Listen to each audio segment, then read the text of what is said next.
since we met.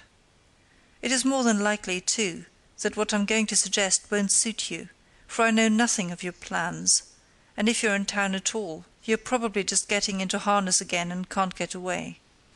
So I merely write on the off chance to ask if you would care to come out here and join me in a little yachting, and I hope duck shooting.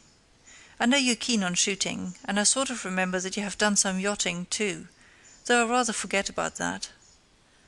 This part of the Baltic, the Schleswig fjords, is a splendid cruising ground, A1 scenery, and there ought to be plenty of duck about soon, if it gets cold enough. I came out here via Holland and the Frisian Islands, starting early in August.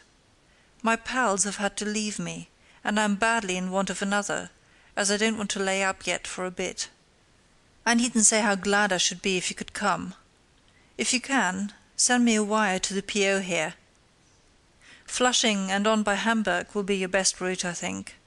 I'm having a few repairs done here, and will have them ready sharp by the time your train arrives.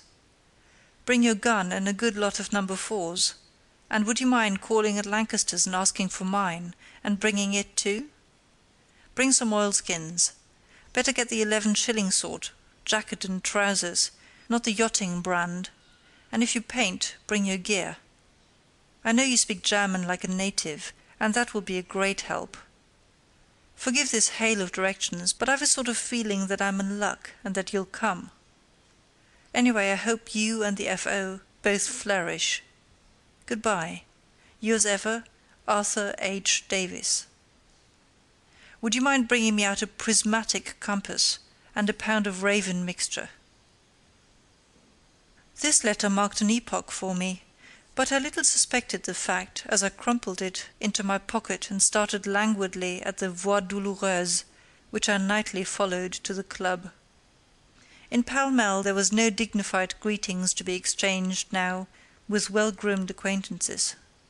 The only people to be seen were some late stragglers from the park, with a perambulator and some hot and dusty children lagging fretfully behind, some rustic sightseers draining the last dregs of daylight in an effort to make out from their guide-books which of these reverend piles was which, a policeman and a builder's cart.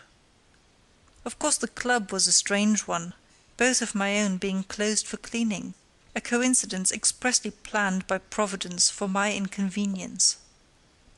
The club which you are permitted to make use of, on these occasions, always irritates with its strangeness and discomfort. The few occupants seem odd and oddly dressed, and you wonder how they got there. The particular weekly that you want is not taken in, the dinner is execrable, and the ventilation a farce. All these evils oppressed me tonight, and yet I was puzzled to find that somewhere within me there was a faint lightening of the spirits, causeless as far as I could discover. It could not be Davis's letter. Yachting in the Baltic at the end of September! The very idea made one shudder.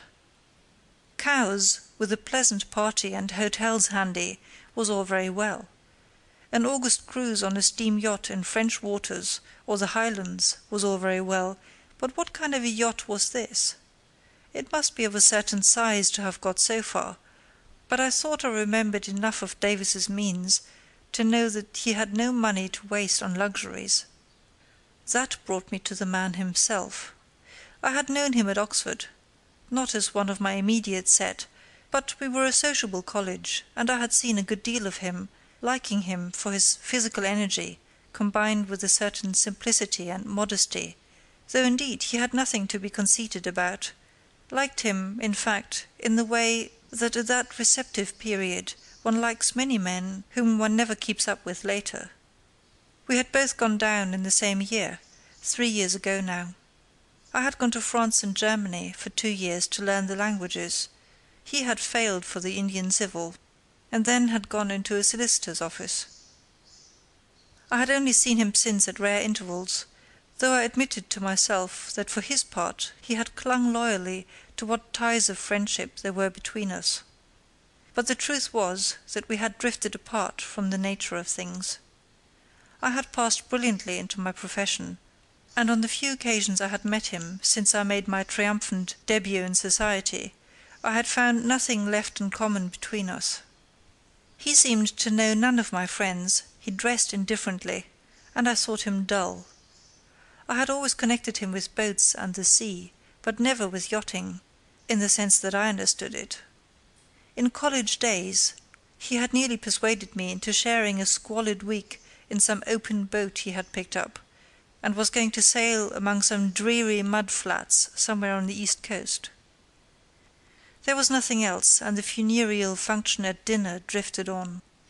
But I found myself remembering at the entree that I had recently heard, at second or third hand, of something else about him, exactly what I could not recall. When I reached the savoury, I had concluded, as far as I had centred my mind on it at all, that the whole thing was a culminating irony, as indeed was the savoury in its way.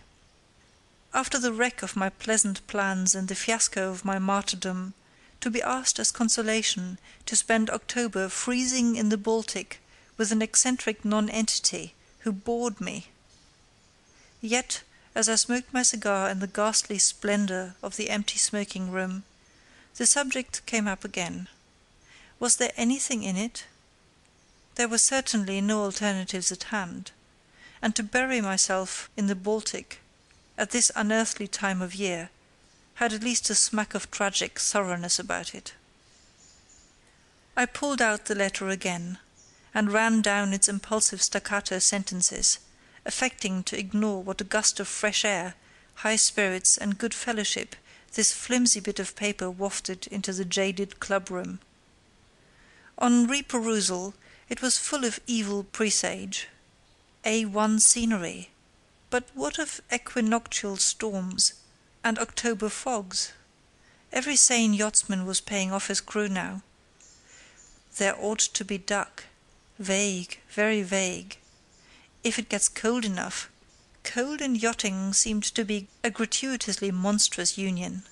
His pals had left him. Why? Not the yachting brand, and why not? As to the size, comfort, and crew of the yacht, all cheerfully ignored. So many maddening blanks. And, by the way, why in heaven's name a prismatic compass? I fingered a few magazines, played a game of 50 with a friendly old fogey, too importunate to be worth the labour of resisting, and went back to my chambers to bed, ignorant that a friendly providence had come to my rescue, and indeed rather resenting any clumsy attempt at such friendliness. End of chapter 1. Recorded by Gesine in April 2007.